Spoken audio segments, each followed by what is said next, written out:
Il existe des endroits sur la planète où une seule erreur ne se paie pas par la peur, mais par le feu. Le sol brûle, l'air étouffe et la chaleur tue sans prévenir. Vivre ici devrait être impossible, et pourtant certaines communautés y parviennent depuis des générations. Aujourd'hui, vous allez découvrir comment fonctionnent ces territoires dominés par le feu, quels dangers se cachent sous leur surface et comment 7 tribus ont appris à survivre dans des environnements où la marge d'erreur est presque inexistante. Avant de poursuivre, abonnez-vous à Chronamonde pour continuer à explorer avec nous les lieux les plus extrêmes de la planète et restez jusqu'à la fin, car chacun de ces territoires révèle une manière différente de cohabiter avec le feu. Tous menant à une même vérité dérangeante, révélée pas à pas. Pour comprendre ce que vous allez voir, il faut d'abord saisir pourquoi ces territoires dépassent les limites habituelles du corps humain. Regardez attentivement. Le feu ne se manifeste pas toujours de la même façon. Parfois, il apparaît à travers des volcans actifs. Le sol semble immobile, mais libère chaleur et gaz invisibles sans avertissement. D'autres fois, la terre trompe. Vous avancez, et sous vos pieds se trouvent des zones capables de brûler la peau en quelques secondes. Il existe des régions recouvertes de cendres que l'on respire sans s'en rendre compte, et des lieux où le danger n'est pas la flamme, mais un sol qui ne refroidit jamais vraiment. Rien de tout cela n'est stable, le paysage change, le risque se déplace. Ici, aucune erreur ne peut être corrigée. Un seul pas mal calculé suffit. Face à un tel environnement, une seule question demeure. Comment savoir quand avancer et quand s'arrêter si le danger n'est pas toujours visible? C'est le point de départ de cette exploration. Commençons. 1. Afar, Éthiopie. L'enfer qui ne refroidit jamais. Dans le nord-est de l'Éthiopie, il existe un territoire où la terre n'offre aucun répit. Un lieu où la chaleur ne dépend pas du soleil de midi, car le sol lui-même libère de l'énergie jour et nuit. C'est la dépression du Danakil, l'une des régions les plus chaudes et les plus volcaniques de la planète. Ici, le paysage n'est jamais stable. Des fissures ouvertes libèrent des gaz toxiques. Des champs géothermiques élèvent la température du sol à des niveaux capables de brûler la peau en quelques secondes. Et des volcans actifs comme l'Ertaale maintiennent des lacs de lave visibles, rappelant que cette terre ne se refroidit jamais totalement. C'est dans cet environnement que vit le peuple Afar, une communauté nomade habituée à se déplacer dans un territoire où rester trop longtemps au même endroit peut être fatal. Il n'existe aucun itinéraire sûr, la géographie change avec la chaleur, l'activité volcanique et la libération constante de gaz invisibles. Le danger n'est pas toujours visible. L'air peut contenir du dioxyde de soufre qui brûle les poumons. Le sol peut sembler solide tout en dissimulant des températures extrêmes juste sous la surface. Et une légère variation de couleur du terrain peut indiquer qu'une zone recommence à se réchauffer. C'est pourquoi les Afars se déplacent selon des routes saisonnières, adaptées au comportement du terrain. Ils savent quand une zone devient inhabitable et quand elle peut être traversée sans risque. Leur principal outil n'est ni la force ni l'endurance, mais la lecture permanente de leur environnement. Ils interprètent des signes qui passeraient inaperçus pour d'autres. L'odeur de l'air lorsque les gaz augmentent, les vibrations du sol avant un changement géothermique, les variations de couleur annonçant une hausse de température sous la Terre. Pour quiconque n'a pas grandi ici, ces signaux arriveraient trop tard. Le corps réagit avant que l'esprit ne comprenne ce qui se passe. Un pas mal placé ne laisse aucune possibilité de correction. Leur rythme corporel est lent et mesuré. Dans un lieu où la chaleur est constante, se déplacer trop vite revient à s'épuiser prématurément. Chaque déplacement est calculé pour préserver l'énergie et l'eau, la ressource la plus rare de ce territoire. La gestion de l'eau est extrême, il n'existe ni rivière stable ni source permanente. L'eau est transportée, rationnée et partagée avec précision, car une erreur de calcul peut t'empêcher de survivre à l'étape suivante. Les afares ne forment pas de grands établissements permanents. Ils s'organisent en petits groupes, capables de se déplacer rapidement lorsque le terrain devient dangereux. Dans un paysage comme celui-ci, une communauté trop grande serait lente, visible et vulnérable. Pendant des siècles, ce mode de vie leur a permis de survivre dans l'un des environnements les plus hostiles de la Terre. Mais aujourd'hui, le danger ne provient plus seulement de la chaleur et du feu. L'exploitation des ressources, les conflits armés et l'impact du changement climatique modifient les routes traditionnelles et réduisent les marges de survie. Des territoires autrefois praticables à certaines périodes de l'année deviennent désormais inhabitables pendant des durées de plus en plus longues. Dans la dépression du Danakil, la vie ne domine pas le feu. Elle s'y adapte. Face à un paysage de ce type, la question est directe. Pourrais-tu marcher dans un endroit où le sol peut te tuer sans avertissement ? Dans le Danakil, le feu jaillit de la terre et influence chaque décision humaine. Ici, survivre signifie savoir quand se retirer avant que la chaleur ne décide à ta place.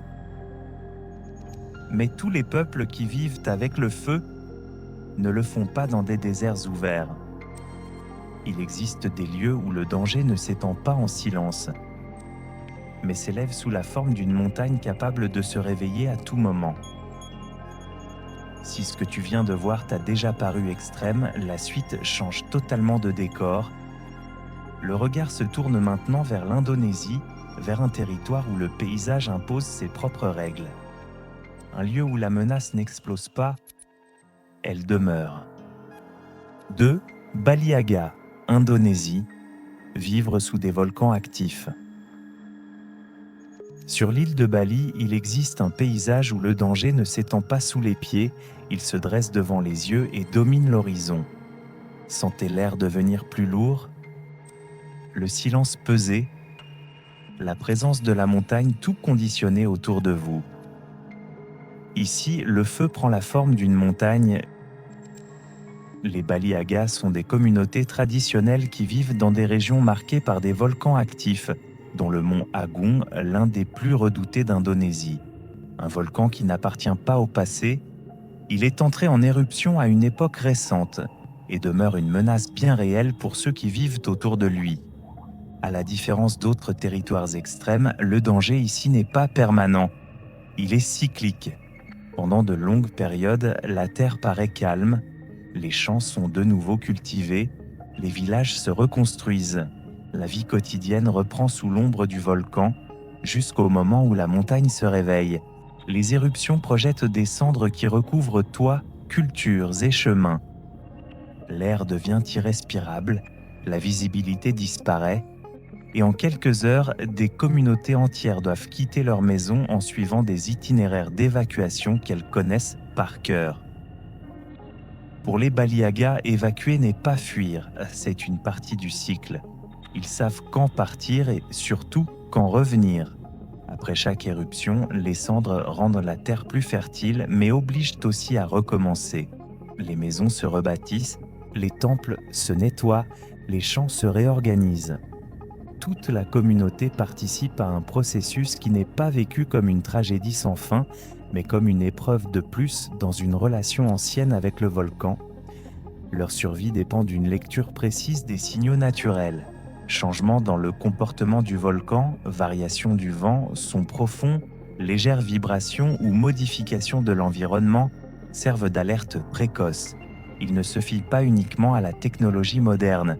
Il s'appuie sur une mémoire collective transmise de génération en génération. L'organisation communautaire est essentielle, personne ne décide seul.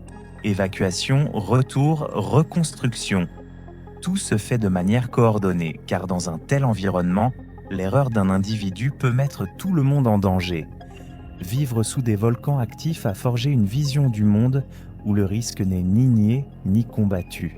Il est accepté. Les Baliagas ne vivent pas malgré le volcan. Ils vivent en l'interprétant, en ajustant leur existence à ces cycles, en sachant que la stabilité absolue n'existe pas sur une terre où le feu peut se réveiller à tout moment. Et vous, pourriez-vous vivre en sachant que votre foyer peut devenir inhabitable à n'importe quel instant ? Ici, le volcan n'est pas seulement une menace. C'est aussi une référence culturelle, spirituelle et sociale qui définit quand avancer et quand s'arrêter. À Bali, le feu se signale d'en haut et laisse le temps de réagir. La menace est visible, cyclique et, d'une certaine manière, prévisible pour ceux qui ont appris à la lire. Mais tous les peuples soumis au feu n'ont pas l'avantage de la distance. Votre foyer peut devenir inhabitable à n'importe quel instant. Ici, le volcan n'est pas seulement une menace. C'est aussi une référence culturelle, spirituelle et sociale qui définit quand avancer et quand s'arrêter. À Bali, le feu se signale d'en haut et laisse le temps de réagir. La menace est visible, cyclique et, d'une certaine manière, prévisible pour ceux qui ont appris à la lire. Mais tous les peuples soumis au feu n'ont pas l'avantage de la distance. Il existe des lieux où la chaleur ne se dresse pas comme une montagne, elle reste piégée dans le sol, dans la roche et dans l'air, jour après jour, sans répit. Nous entrons maintenant dans un territoire où la chaleur ne laisse aucune trêve. 3. Turkana, Kenya, la chaleur qui ne laisse aucun répit.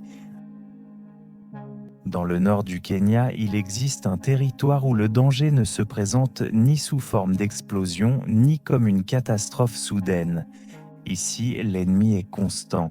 Il ne rugit pas, il ne prévient pas, il épuise. La région du lac Turkana s'étend sur d'anciens champs volcaniques qui ont noirci la terre. Ces sols, formés de lave solidifiée et de roches basaltiques, absorbent la chaleur du soleil le jour et la relâchent lentement la nuit. Le résultat, un environnement où la température n'accorde presque jamais de soulagement. C'est dans ce paysage que vivent les Turkana, un peuple pastoral qui a appris à survivre sous une exposition thermique permanente. Ici, le soleil ne marque pas le moment le plus dangereux de la journée. Il marque toute la journée. Le sol brûle sous les pas. L'air devient lourd, l'ombre est rare et mobile, et l'eau, la ressource la plus élémentaire, n'apparaît que par intermittence, toujours en quantité limitée. La pénurie d'eau conditionne chaque décision. Il n'existe ni rivière stable, ni source fiable. Les puits s'épuisent, les itinéraires changent, et les déplacements se planifient avec une précision qui ne tolère aucune erreur. Les Turkana ne se déplacent pas vite, non pas parce qu'ils ne le peuvent pas, mais parce qu'ils ne le doivent pas. Dans un tel environnement, accélérer revient à perdre des liquides, de l'énergie et sa capacité de réaction. La vie s'organise donc autour d'un rythme lent, mesuré, qui permet de tenir de longues journées sous le soleil sans s'effondrer. L'hydratation est gérée avec un soin extrême. Chaque gorgée compte, le corps apprend à économiser l'eau, à supporter la soif sur de longues périodes et à reconnaître les limites avant de les franchir. Ici, la résistance physiologique n'est pas un avantage rare, c'est une nécessité quotidienne. Le mouvement n'est jamais improvisé, on recherche des abris naturels, de légères hauteurs, des ombres minimes projetées par des rochers ou une végétation clairsemée. Les déplacements se font à des moments précis, en évitant les heures où la chaleur rend le milieu presque inhabitable. Et le bétail, essentiel à leur survie, impose aussi son rythme. Les animaux perçoivent avant les humains quand une zone devient invivable. Les suivre n'est pas une tradition, c'est une stratégie. Contrairement à d'autres territoires extrêmes, il n'existe pas ici d'instant décisif séparant la vie de la mort. Le danger n'explose pas, il s'accumule. Imagine avancer sous un soleil qui ne faiblit jamais. Chaque journée use un peu plus le corps. Chaque erreur dans le calcul de l'eau réduit la marge. Et chaque déplacement mal évalué se paie par l'épuisement, la maladie ou l'obligation d'abandonner le territoire. Pendant des générations, les Turkana ont réussi à tenir dans l'un des environnements les plus rudes du continent africain. Mais aujourd'hui, l'équilibre devient de plus en plus fragile. La hausse des températures, la désertification accélérée et les conflits liés aux ressources réduisent les possibilités de déplacement et mettent sous tension un mode de vie déjà poussé à l'extrême. Des zones qui offraient autrefois un refuge temporaire deviennent désormais impraticables une grande partie de l'année. Chez les Turkana, survivre ne signifie pas vaincre la chaleur. Cela signifie apprendre à ne pas l'affronter, car ici, le vrai danger n'arrive pas d'un coup, il arrive lentement et ne laisse aucun répit. À Turkana, le feu ne tombe pas du ciel et ne jaillit pas de la terre sous forme de lave. Il reste piégé dans le sol, dans l'air et dans le corps, usant jour après jour. Mais tous les peuples qui vivent avec la chaleur ne le font pas dans un paysage ouvert. Il existe des lieux où le feu ne se ressent pas seulement dans le corps, il s'intègre à la manière d'habiter le monde et à chaque décision du quotidien. Continue de regarder car nous entrons maintenant dans un endroit où la chaleur ne pardonne pas, où le soleil ne punit pas de temps en temps, il punit toujours. Un territoire où le corps cesse d'être un refuge et devient la première frontière entre continuer ou renoncer. 4. Masaï, vallée du Rift. La terre qui s'ouvre, marche un instant dans cet endroit, rien ne semble brûler à vue d'œil. Et pourtant, le danger est là.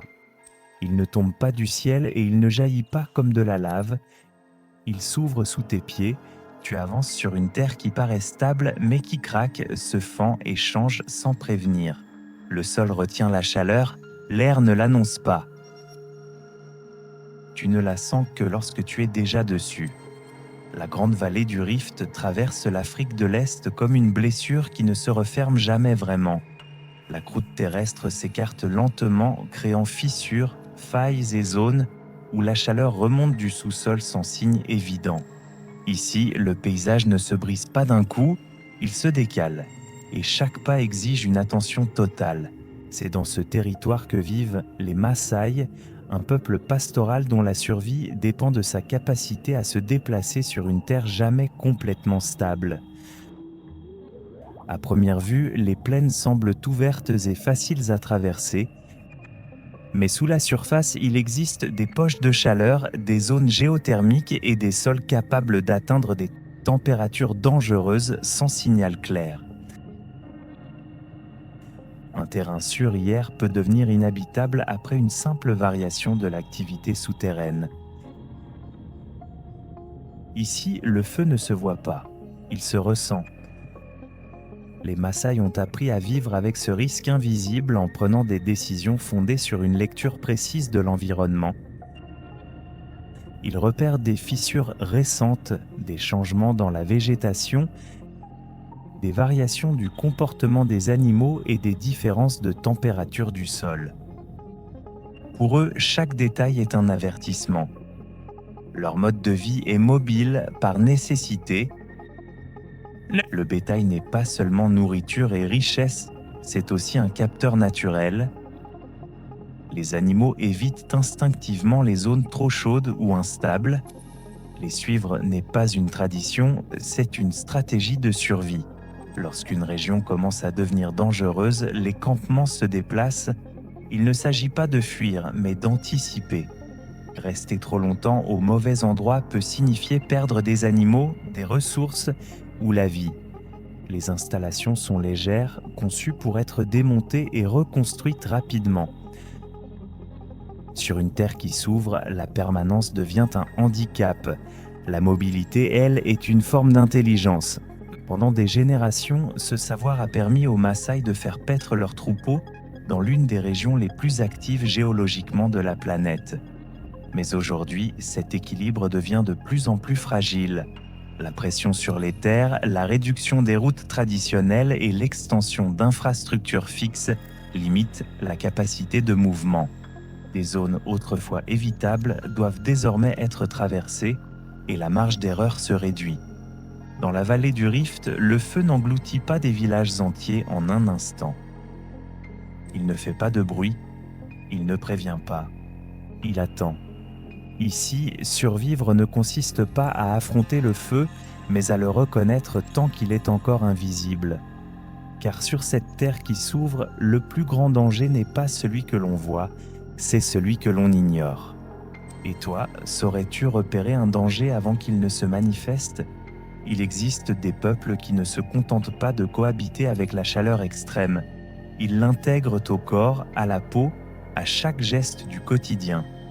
Et si tu es arrivé jusqu'ici, nous avons déjà parcouru la moitié de ce voyage.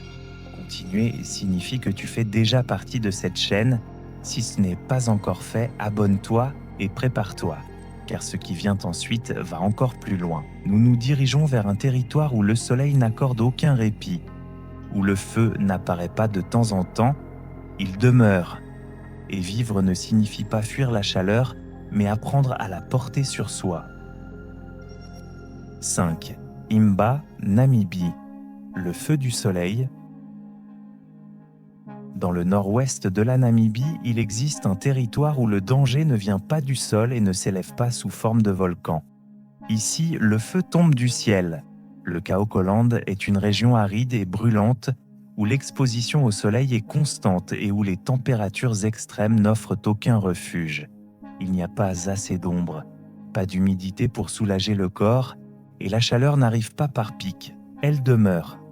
C'est dans cet environnement que le feu n'apparaît pas de temps en temps, un peuple semi-nomade dont la survie repose sur une relation directe et consciente, mais apprendre à la porter sur soi et le territoire.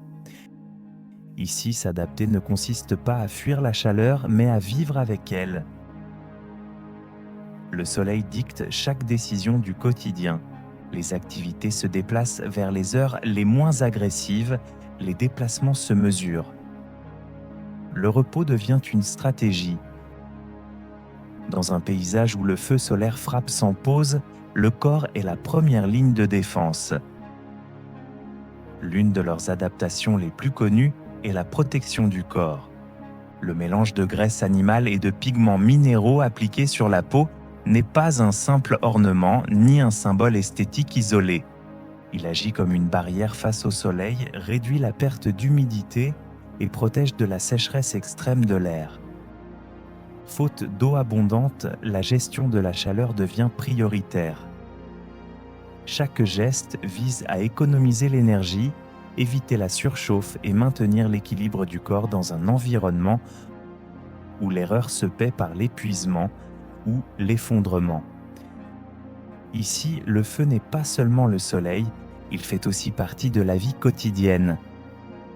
Le feu domestique sert à cuisiner, se réunir et préserver le lien social, mais toujours avec respect pour un milieu où une étincelle mal maîtrisée peut aggraver des conditions déjà extrêmes. L'usage du feu n'ajoute pas de danger, il s'intègre. La relation entre le corps et le territoire est permanente. Les Himba ne transforment pas le paysage pour le rendre habitable, ils transforment leur manière d'y vivre. Pendant des générations, cet équilibre leur a permis de rester dans l'une des régions les plus dures d'Afrique australe. Mais aujourd'hui, cette résistance fait face à de nouvelles tensions. Les sécheresses prolongées, la hausse des températures et les pressions extérieures réduisent les marges de déplacement et mettent en péril un mode de vie conçu pour un environnement déjà extrême, désormais encore plus imprévisible. Sur le territoire Himba, survivre ne signifie pas vaincre le soleil, cela signifie savoir quand s'exposer et quand s'arrêter. Ici, le feu ne rase pas des villes et n'ouvre pas de fissures dans la terre. Il agit lentement, jour après jour, sur la peau, et il rappelle une vérité essentielle. Quand le milieu n'offre aucun refuge, le corps devient la dernière frontière. Chez les Himba, le feu tombe du ciel et il se combat avec le corps lui-même. Mais certains peuples ne se contentent pas de l'endurer. Ils ont appris à l'invoquer. Pour eux, le feu n'est pas quelque chose qu'on évite, c'est quelque chose qu'on maîtrise, qu'on dose, et chaque fois qu'on le fait, il y a un prix. Ce que tu vas voir maintenant explique pourquoi. 6. Baga, Guinée, le feu comme outil dangereux. Sur la côte de la Guinée, il existe un territoire où le feu n'apparaît ni comme un accident, ni comme une menace ponctuelle. Ici, le feu est une décision consciente. Les Bagas habitent des régions où les incendies saisonniers font partie du paysage depuis des générations. Le climat, la végétation et les cycles de sécheresse transforment de vastes zones en terrains inflammables où une simple étincelle peut se propager rapidement si elle n'est pas maîtrisée à temps. Contrairement à d'autres peuples qui évitent le feu, les Bagas ont appris à vivre avec lui. Chaque année, le feu est utilisé pour nettoyer les terres, renouveler les sols et maintenir ouverts des espaces essentiels à la vie communautaire. Ce n'est pas un geste impulsif, c'est un processus calculé, fondé sur la connaissance des vents, de l'humidité du sol et du moment précis du cycle saisonnier. La fumée est une présence permanente. Elle s'infiltre dans l'air, recouvre l'horizon et rythme la vie quotidienne. La respirer fait partie de l'environnement. L'ignorer aussi. Ici, le feu ne détruit pas sans raison. Il façonne, mais cette relation exige une précision absolue. Une erreur dans le contrôle des flammes peut transformer un brûlage utile en incendie incontrôlé, capable de ravager champs, habitations et ressources vitales. C'est pourquoi la connaissance du feu se transmet avec rigueur.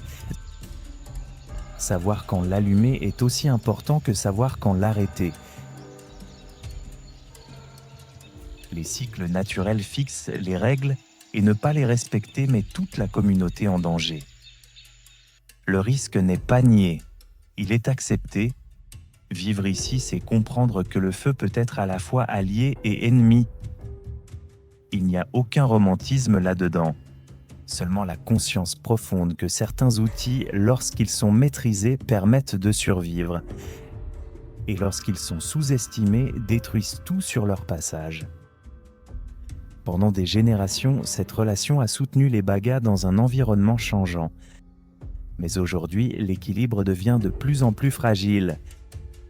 La pression sur les terres, les changements climatiques et la perturbation des cycles traditionnels réduisent la marge de contrôle. Des incendies autrefois maîtrisables deviennent imprévisibles. Et le feu, qui a structuré la vie pendant des siècles, commence à se comporter différemment. Sur le territoire Baga, le feu n'est ni symbole ni métaphore, c'est un outil réel, dangereux, indispensable. Ici, nous comprenons une chose essentielle. Le feu ne détruit pas seulement des cultures, il les construit aussi. Et une question dérangeante surgit alors. Que se passe-t-il lorsque ce qui t'a permis de vivre devient imprévisible ? Jusqu'ici, nous avons vu le feu comme menace, usure, punition et outil. Nous avons vu des peuples qui l'évitent, qui le supportent et qui le contrôlent avec une précision extrême.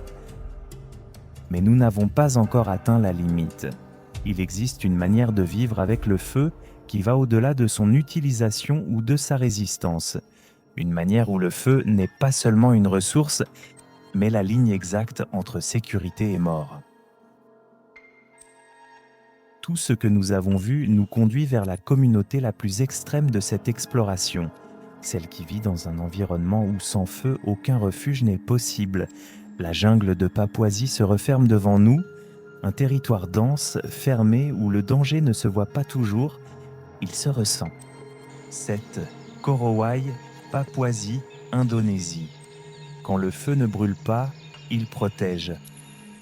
Dans les forêts du sud-est de la Papouasie, le danger ne vient ni d'une chaleur extrême ni de volcans actifs. Ici, la menace est constante, silencieuse, difficile à repérer. La jungle est dense, humide, fermée. La visibilité est minimale. Les maladies se propagent facilement. Les animaux se déplacent sans être vus. Et le sol, couvert de racines, de boue et de matière en décomposition, n'offre jamais une base vraiment sûre. C'est là que vivent les Korowai, un peuple dont la survie repose sur une décision radicale. Ne pas habiter la jungle, mais s'élever au-dessus d'elle. Leurs maisons ne sont pas construites au ras du sol. Elles sont dressées à des dizaines de mètres de hauteur sur des arbres géants, formant des habitations suspendues qui semblent défier toute logique. Là-haut, l'environnement change, l'humidité diminue, les animaux restent à distance, et le territoire peut être observé avant que le danger n'arrive. Mais même dans les arbres, la jungle n'accorde aucun répit. Ici, le feu est essentiel, pas comme un symbole, pas comme un rituel, comme une barrière de survie. Les foyers restent allumés pour éloigner les insectes, réduire l'humidité et créer un espace habitable dans un milieu qui ne dort jamais. La fumée devient un bouclier invisible. Sans elle, la maison cesse d'être un refuge et devient un piège suspendu au cœur de la forêt. Le feu organise aussi la vie. Il définit le centre du foyer. Il marque les moments de repos, de rassemblement et de protection nocturne. Dans un environnement où l'obscurité avale tout, la lumière du feu trace une frontière nette entre sécurité et vulnérabilité. À la différence de peuples qui cherchent à dominer leur milieu, les Korowai ne transforment pas la jungle. Ils l'interprètent, ils choisissent des arbres précis, ils maîtrisent le feu avec une précision extrême. Ils maintiennent un équilibre fragile entre protection et danger, car ici, une étincelle mal contrôlée peut être aussi mortelle que les menaces que le feu tient à distance. Le feu n'élimine pas la menace, il la contient. Pendant des générations, cette relation a permis aux Korowai de survivre dans l'un des environnements les plus hostiles et les plus complexes de la planète. Mais aujourd'hui, cet équilibre est de plus en plus fragile. Pression extérieure, perte de territoire, contact forcé avec des modes de vie étrangers, tout cela met en danger un savoir construit lentement, par l'observation, la mémoire et une adaptation totale au milieu. Dans la jungle de Papouasie, le feu ne rase pas des villes et n'ouvre pas de fissures dans la terre. Ici, le feu sauve. Et en arrivant à ce point, une révélation devient impossible à ignorer. Le feu n'est pas seulement un ennemi naturel, ce n'est pas seulement destruction, chaleur ou menace. Entre les mains de ceux qui savent lire leur environnement, le feu devient refuge, devient frontière, devient la différence exacte entre exister ou disparaître. Et une question s'impose, difficile à éviter. Pourrais-tu vivre en sachant que ta sécurité dépend de maintenir allumé ce qui pourrait aussi te détruire ? Après avoir parcouru des territoires où le feu marque chaque décision, un schéma clair apparaît. Aucun de ces peuples ne cherche à le dominer, à le vaincre ou à le défier. Ils font autre chose, ils le lisent, le respectent et s'y adaptent. Parfois, le feu oblige à se déplacer, d'autres fois, il indique quand revenir. Dans certains endroits, il épuise le corps, dans d'autres, il organise la vie ou protège de dangers plus grands. Mais il remplit toujours la même fonction, fixer des limites. Ces cultures ne survivent pas parce qu'elles sont plus fortes, ni parce qu'elles disposent de technologies avancées. Elles survivent parce qu'elles savent écouter. Le sol quand il chauffe, l'air quand il change, le corps quand il avertit. Et cela n'appartient pas au passé. Pendant des siècles, notre civilisation a construit la sécurité en s'éloignant du feu, en faisant confiance à des systèmes qui promettent le contrôle. Mais ce contrôle est fragile. Aujourd'hui, la chaleur revient et le corps moderne commence à montrer ses limites. Face à cela, la leçon est claire. La survie ne dépend pas de la domination de l'environnement, mais de sa compréhension. La question ne parle plus d'eux, elle parle de nous. Lorsque le feu recommence à marquer les limites de la planète, sommes-nous prêts à vivre dans un monde comme celui-ci ? Merci d'être arrivé jusqu'ici. Si tu as regardé le documentaire jusqu'à la fin, fais-le nous savoir en laissant en commentaire le mot-clé de cet épisode, feu. Ainsi, nous saurons que tu fais partie de cette communauté qui aime explorer les limites réelles de la planète. Après avoir vu ces lieux, il reste l'essentiel. Quel territoire t'a le plus marqué, dans lequel n'aurais-tu jamais imaginé qu'il soit possible de vivre? Chaque regard apporte quelque chose de différent à ce parcours. Cette communauté se construit à partir des questions que le monde nous laisse. Si ce documentaire t'a fait regarder la planète avec d'autres yeux et que tu souhaites continuer à explorer des cultures et des paysages rarement présents sur les cartes, tu peux t'abonner à Chronamonde pour ne pas manquer les prochaines histoires que nous préparons. Car la Terre conserve encore des lieux qui ne se laissent pas dominer, seulement comprendre. À la prochaine histoire.